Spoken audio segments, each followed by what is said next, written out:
Entra in questo amore buio, pieno di uomini. Via, entra e fatti un bagno caldo. C'è un accappatoio azzurro, fuori piove un mondo freddo. That's wonderful, that's wonderful, that's wonderful. Good luck, my baby, that's wonderful. It's wonderful, that's wonderful. I dream of you. Chips, chips, chips.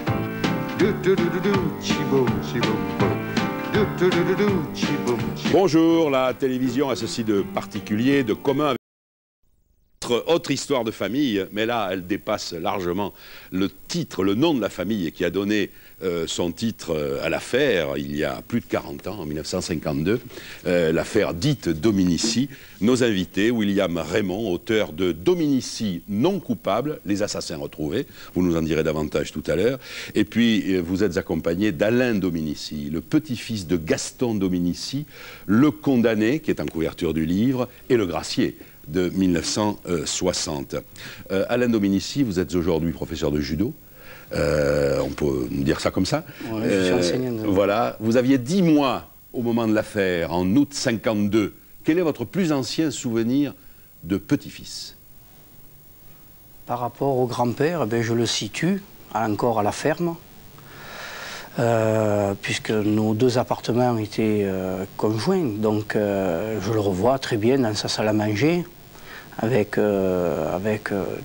tout ce que ça comporte. Donc je revois ce grand-père sur son fauteuil, je me revois avec lui, donc avec ses bonbons, puisqu'il mangeait des bonbons Pulmol, donc ça c'était quelque chose de très important, parce que quand je pouvais lui en chipper un... Ah, vous lui fauchiez les bonbons Pulmol aussi. Tout à fait. Bien. Mais également les goûters, je participais également à ces goûters, avec à ces casse-croûtes, voilà. On verra tout à l'heure des images où je crois que vous êtes petit garçon au moment du retour de votre grand-père à la Grande-Terre en 1960, au moment de la grâce. William Raymond, qu'est-ce qui vous a poussé à investir toute votre énergie de jeune journaliste dans cette affaire? Deux choses. D'abord, mes racines, je suis originaire des Alpes-de-Provence, de Digne. Et puis la deuxième chose, je crois la plus importante dans notre métier, c'est une rencontre, et c'est la rencontre d'Alain Dominici qui m'a ouvert les portes de sa famille, mais aussi son cœur, ses souffrances et ses espoirs. Merci, on vous retrouve tout à l'heure et tout au long de l'émission. Au sommaire de Sud, un curé dans le vin de lavande, sans modération et pour la bonne cause. Restaurer les chefs-d'œuvre, ça s'apprend, il y a une école pour ça en Avignon, ou à Avignon. Sur les traces sous-marines de la peste à Marseille, il y a plus de 2 siècles. Et enfin, je l'ai annoncé tout à l'heure, les 3 reines de Donizetti sur scène à Monte-Carlo, voix d'or et public mondial. Les chœurs et orchestres de Sud dans un nouveau décor, je l'ai présenté tout à l'heure, signé Thierry Grébert, Marc Toesca, Martine Moléan, Claire Cardel et Pampini, Evelyne. Et puis, je n'aurais pas imaginé recevoir un petit-fils de paysan basalpin sans quelque chose sous le couteau. Et sous le couteau, je me suis préparé un magret de canard du Gers. Si vous permettez, monsieur Alain Dominici, on goûte tout de suite, si vous le permettez. Vous aimez le magret de canard? Ah oui. Ah oui. Il y en avait pas beaucoup à la ferme de la Grande-Terre. Bon appétit. Et allez-y, vous êtes là pour ça. Vous me direz si c'est mangeable. On va continuer à manger le magret de canard. C'est pas mal, hein? Ah, bien, parfait. Merci. Le tout en regardant quelques images, tout est encore affaire de mémoire. Sous l'eau, les pipes, mais aussi les tasses, les boucles de ceinturon, les canons, dans l'avant-port.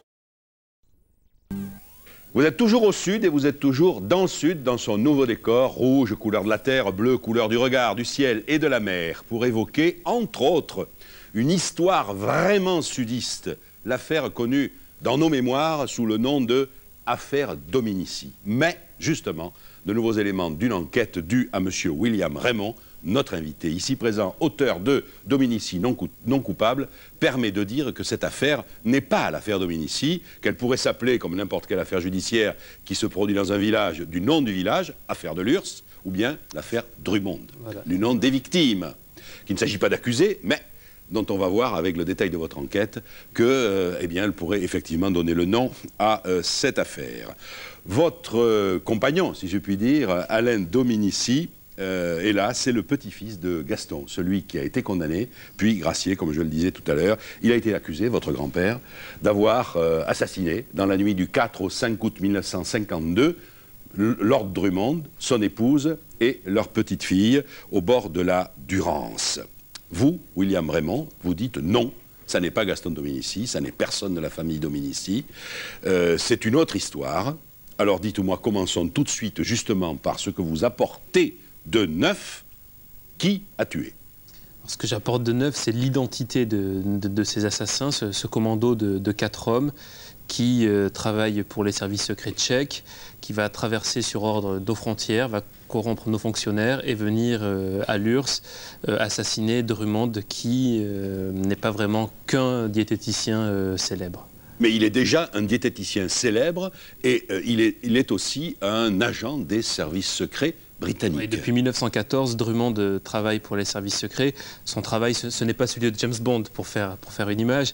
Il est plutôt un agent d'information dans son secteur, la chimie. Et après-guerre, il devient un chasseur de tête. Il recrute les savants allemands, les savants autrichiens, pour qu'ils ne rejoignent pas l'Est, mais plutôt l'Ouest. Et alors, Drummond a rendez-vous dans la région de Lurs, le village où votre grand-père Alain Dominici est le patriarche, comme on dit dans les journaux tout de suite après, de la ferme de la Grande-Terre. Drummond a rendez-vous, donc, mais on ne connaît pas les raisons de ce rendez-vous. Oui, on suppose que le prétexte de ce rendez-vous, mais c'est un piège organisé qui démarre au mois de mai en Angleterre. On a les preuves maintenant que Drummond était accompagné quelques jours avant le crime, quelques heures avant le crime. D'un autre couple. D'un autre couple dont je publie les photographies. Oui. Et on pense que la raison la plus probable de sa venue à Lurs, c'est l'usine chimique de Saint-Auban, qui a une dizaine de kilomètres, qui fabrique à ce moment-là des molécules, des produits finis en chimie. Et c'est un secteur qui le concerne au plus haut point. Alors donc, on connaît les meurtriers, vous les nommez, il paraît qu'il y en a un qui est encore vivant. Un des 4 meurtriers est toujours en vie. Il est où? Vous pouvez nous le dire? J'ai réservé cette information à la cour de révision. J'ai bien remarqué qu'en effet, cette information n'est pas dans le livre. Vous ne dites pas non plus l'identité de celui des 4. Voilà. Le livre, c'est une chose, mais la procédure de révision... Le plus important, c'est ce combat pour la famille Dominici, ce combat pour la révision. Vous avez déposé, il y a quelques jours, donc, Alain Dominici, vendredi. La requête a été déposée. Oui. Voilà, avec le soutien de l'ensemble de toute la famille. Et c'est la première fois. C'est la première fois. C'est la première fois que toute la famille Dominici, celle qu'on appelait il y a 30 ans le clan Dominici, qui avait éclaté, qui s'était divisé, c'est la première fois donc qu'elle soutient cette action en révision? Tout à fait, même les enfants de Clovis. Oui. Votre oncle qui avait donc... maintenu son accusation à l'encontre de son père. De son père Gaston Dominici. Voilà. Alors, la version de William Raymond, c'est-à-dire la version on connaît les meurtriers, on connaît le mobile aussi, puisque c'est dans le cadre de la guerre froide, le troc des savants, les uns passent à l'Est, il y a des représailles de l'Est vis-à-vis de l'Ouest. Tout ça, vous le racontez parfaitement dans votre livre de manière tout à fait crédible. Cette version-là, est-ce qu'elle aurait pu être connue en 1952, 53, 54? C'est ce qui est le plus gênant. Et s'il y a affaire Dominici, l'affaire Dominici se trouve là. C'est bien une affaire d'État. C'est-à-dire que dès octobre 52, sûrement avant, mais de manière formelle dès octobre 52, le gouvernement français connaît la vérité sur l'affaire Dominici et va choisir de sacrifier ce paysan, cette famille de paysans. Voilà. Et alors, pour sacrifier cette famille de paysans, la famille Dominici, on va, pas forcément en ayant prémédité de manière perverse les choses, se servir d'un policier marseillais qui, il faut bien le dire, va jouer le rôle du crétin beaucoup mieux que celui qu'on va appeler le crétin des Alpes, qui n'est pas un crétin des Alpes, votre grand-père, mais Sébeille, qu'on va voir, le commissaire marseillais. On va voir des images où il répète sa thèse d'origine. Et après, il y a des images de la libération de votre grand-père. Nous découvrons ensemble ces images. Quand je me suis penché sur le corps de la fillette, j'ai juré de la venger. Je n'ai été en paix avec ma conscience que 15 mois plus tard, quand j'ai démasqué l'assassin. Je ne dis pas que son action ait été une action de mauvaise foi, certes non, je parle de déformation professionnelle. Pour lui, il fallait un coupable et il a été déformé au point de penser que ce coupable devait être Gaston Dominici. Cette nuit-là, le père Dominici était tracassé par cet éboulement. Si jamais la Micheline n'avait pas pu passer à cause de cela, il aurait dû payer une forte indemnité à la compagnie, bien sûr. Et c'est la raison pour laquelle, à 1 h du matin, il est sorti pour savoir si l'éboulement n'avait pas évolué. Il était toujours très en colère contre sa femme et son fils qui rendaient responsables de cet éboulement. Et en arrivant devant le campement, l'Anglais s'est levé immédiatement, a pris peur quand il s'est trouvé en présence d'un homme hirsute et armé d'une carabine. Il a essayé de le désarmer. Il a pris la carabine et au cours de la bagarre qui s'en est suivie, un premier coup de feu est parti. À ce moment-là, il a tué, affolé, complètement affolé, il a tué l'Anglais, il a tué sa femme, la petite est partie encore avant l'endurance, il l'a poursuivi et il y a asséné plusieurs coups de crosse sur la tête, pour ne pas qu'elle parle. Et la France entière, au fil des jours, fera la connaissance de ce vieillard de 80 ans, en qui certains voient déjà l'erreur judiciaire personnifiée. Gaston Dominici sera néanmoins condamné à mort, mais en raison de son âge, gracié par le président de la République. Sa peine sera commuée en réclusion criminelle à perpétuité. Et il bénéficiera, après avoir été emprisonné au Baumettes à Marseille, d'une suspension d'une exécution de peine et n'effectuera en fait que 6 ans et 8 mois de prison. Il regagnera l'Urs-et-la-Grande-Terre le 14 juillet 1960, mais il terminera sa vie à l'hospice de Digne, où il mourra en avril 1965. Quant à sa famille, elle se dispersera après la vente de la ferme. Et il y est, Sébeil, oui, comme vous dites. Vous découvrez ces images avec nous ou vous les connaissiez, non? Non, pas du tout. On vous a vu un petit garçon en short. Voilà. William vraiment vous a reconnu, parce que vous connaissez aussi bien le dossier qu'Alain Dominici.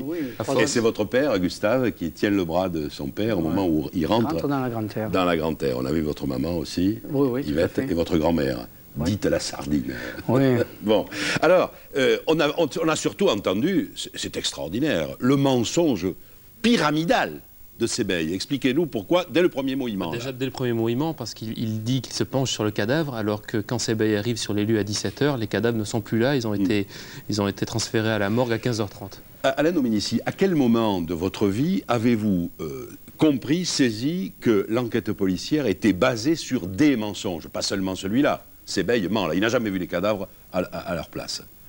À quel moment? À partir du moment où j'ai eu un doute. C'est-à-dire que la pression de mes collègues de classe était telle qu'il a fallu que je me penche un moment sur le dossier. Donc j'ai eu la chance d'avoir une mère qui m'a fourni tous les éléments qui me permettent donc d'avoir le dossier. Donc nous sommes allés voir Maître Beauté, qui à l'époque s'occupait de la famille, et j'ai eu accès donc au dossier, aux documents, et à partir de là, il n'y a plus eu de doute. C'était pas facile de s'appeler Dominici à l'école? Oui. C'est une manière de parler, mais c'est évident, c'était pas facile. Peut-être beaucoup plus dur dans la partie de scolarité supérieure. Donc là, ça a été un peu plus dur, parce que une compréhension qui est totalement différente. Tant que j'étais à Péru, j'étais un peu protégé de mon environnement, tandis qu'après, ben non, plus du tout. Donc c'est vrai que ça a été à certains moments dur. Alors, il y a un aspect qui ressort de votre contre-enquête, William Raymond, de ce qu'on sait désormais, grâce à vous tous, sur cette affaire, c'est qu'en 1952, 53, 54, on a le sentiment que, à la fois l'opinion locale, l'opinion nationale, les journalistes, qui jouent un rôle, il faut bien le dire, absolument détestable dans cette affaire, détestable. Et produisent des faux. Et produisent des faux, inventent des versions, inventent par exemple le carnet de la petite anglaise. Hein, on invente de toutes pièces un faux carnet qu'aurait tenu la petite Elisabeth. Je referme cette parenthèse. On a le sentiment que donc l'opinion fabrique des coupables qui sont les paysans, qui sont retardataires, avec lesquels il faut régler les comptes et solder les comptes. C'est un peu ça votre enseignement? L'affaire se déroule dans une période charnière de notre société, c'est-à-dire entre ce monde paysan qui disparaît et cette nouvelle urbanisation de la société. Et c'est vrai que ce décalage est très fort. Et il est présent tout le long de l'enquête. Même au moment du procès, vous avez le juge qui a un vocabulaire soutenu face à un Gaston qui a un vocabulaire moindre et qui ne comprend pas une partie des choses qu'on lui dit. Giono avait noté cela. Ouais. Et il a dit beaucoup de bêtises sur le procès. C'est un romancier. C'est un romancier, mais il a aussi dit, il a fait cette remarque sur le vocabulaire de votre grand-père. Barthes aussi. Voilà. Et Roland Barthes également dans les mythologies, dans son texte des mythologies. Tout à fait. Faisons le point sur l'enquête aujourd'hui. Vous venez de déposer donc, au nom de la famille Dominici, unanime, et ça c'est nouveau, une requête en révision. Vous avez bon espoir? J'ai déposé une requête et l'ensemble de la famille me soutient dans cette requête-là. Voilà. Sur la base des éléments nouveaux de l'enquête, alors? 14 points. 15 points. 15 points. 100 pages. Vous avez bon espoir? Quel est le délai? À quoi on peut s'attendre, là, maintenant? Ben, la première que j'ai déposée, j'ai eu une réponse au bout de 2 mois. Oui. Celle-là, On ne sait Vous pas. n'en savez rien. On ne sait, oui, voilà. Est-ce que les points vont être analysés, compris, détaillés? Peut-être plus, peut-être moins, je ne sais pas. Qu'est-ce qui vous aide à tenir le coup depuis tellement de temps qu'on considère au fond que votre famille est responsable, Je crois que alors que vous êtes persuadé du contraire? Je ne suis pas persuadé, je suis sûr. Oui. Hein, c'est parce que cette nuit-là, j'étais dans cette ferme. Ça, il ne faut pas l'oublier, nous étions 5. Oui. Donc je suis sûr de l'innocence de l'ensemble, de toute la famille Dominici, parce qu'il Oui. est vrai aussi que... Il y a aussi des versions qui disent que ça peut être Mon père. votre père, voilà, c'est tout ça. à fait. Donc c'est l'ensemble de la famille qui est innocente. C'est le judo qui vous aide à tenir? Tout à fait. Ah, racontez-moi ça. Mais je crois que lorsqu'on monte sur un tatami pour livrer un combat, on s'est préparé pour gagner, des fois on perd. Voilà, donc l'échec, c'est pas quelque chose de terrible, ça s'assume. Je pratique de la même manière. C'est pas parce que j'ai perdu la première requête, c'est pas parce que mon père, avec les mêmes analyses qu'il a déposé aussi une requête, il a aussi été débouté de cette requête. Bon, moi, on a fait, je crois, avec William, Maître Collard, un boulot sérieux. On le livre à la justice va s'en saisir, va essayer de répondre, et j'espère que ce sera favorablement. Voilà, c'est tout ce que je peux espérer à l'heure actuelle. Une dernière question, avant d'aller à l'opéra, pour de vrai, qu'est-ce que vous pensez de la famille aujourd'hui? Je ne parle pas de la vôtre, mais de la famille comme moyen d'exister ensemble. Ça doit être difficile, non, quand vous pensez à qu'est-ce que c'est qu'une famille? Je pense que notre famille n'est pas responsable, et aucun petit-fils ne se sent responsable du drame qui s'est joué. Donc n'est pas porteur. Il est porteur du nom, mais il n'est pas porteur de ce que nos parents ont fait et de ce que... N'ont pas fait, mais dont on les a accusés. On les a accusés. Mais je parle de mon père ou de mon oncle. Et la tragédie s'est jouée sans notre avis, on va dire. Donc on n'est pas partie prenante, on défend notre nom, parce qu'il a été sali, mais au-delà de ça, on n'est pas porteur. Donc on se voit, on communique, on est en bon terme. Merci d'être venu jusqu'à nous. Vous restez avec nous jusqu'au bout de l'émission avec William Raymond, l'auteur de Dominici non coupable, les assassins retrouvés. C'est une affaire qui n'est pas terminée, puisque après la requête viendront d'autres possibles révélations de William Raymond, puisque vous réservez l'identité du survivant des coupables à la Cour de justice. C'est bien Voilà, ça. c'est ça. Donc, affaire à suivre. Nous allons à l'opéra, je vous l'ai promis. Anne Boleyn, seconde épouse de Henri VIII, Marie Stuart, cousine du précédent, et Robert Devereux, amant d'Élisabeth, fille de Anne et d'Henri VIII.